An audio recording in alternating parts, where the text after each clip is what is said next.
Hello everyone. तो आज हम डे 11 को रिवाइज करते हैं। डे 10 में हमने पढ़ा था पीएसएल टारगेट क्या होता है क्या नहीं होता है। अब हम पढ़ेंगे कि मॉनिटर कौन करता है इसको। तो फिजिकल इंक्लूजन डेवलपमेंट डिपार्टमेंट करता है और ये क्वार्टरली और ईयरली दोनों बेस पे उसकी रिपोर्ट लेता है। अगर कोई ऐसा बैंक हो जो नहीं कर पाया, जैसे कि आरआरबी होता है, उसको 75% टारगेट पूरा करना होता है, उसका 70% ही हुआ, ये गैस लेते हैं हम ना कि उसका 70% ही हुआ, तो आप क्या कर सकते हो, 10% कहाँ से क्या करोगे। तो आपको जो 10% के जितना भी मनी हुआ वो आपको किसको देना पड़ेगा। ये पहला ऑप्शन है, या तो आप नाबार्ड, सिडबी, एनएचबी, मुद्रा, इनमें से किसी को दे सकते हो।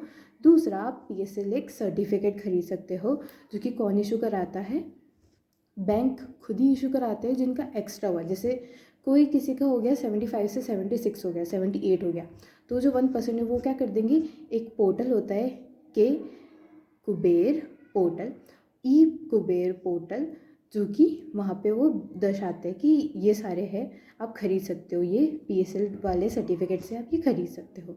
मेन यही पॉइंट होता है कि हमने पढ़ा कि अच्छा, या तो आप पीएसएल टारगेट के पूरे करो, नहीं कर पा रहे हो तो आप इनके अंदर नाबार्ड, एनएचबी, इनके अंदर दो, नहीं तो आप ये खरीद लो पीएसएल सर्टिफिकेट्स। तो इससे क्या हो जाएगा, सारी चीज़ें बराबर हो जाएगी, आपका पैसे भी पूरे बराबर हो जाएंगे, सबकी इक्वली हो जाएगा। हमने यूसीबी के बारे में भी पढ़ा था कि जो यूसीबी उसके अंदर क्या होता है कि उसका भी टारगेट है 75%, पर उसको अभी छूट दे रखी है कि पहले आप 60 कर लो, फिर 75 करना, ऐसे धीरे धीरे अब बढ़ना।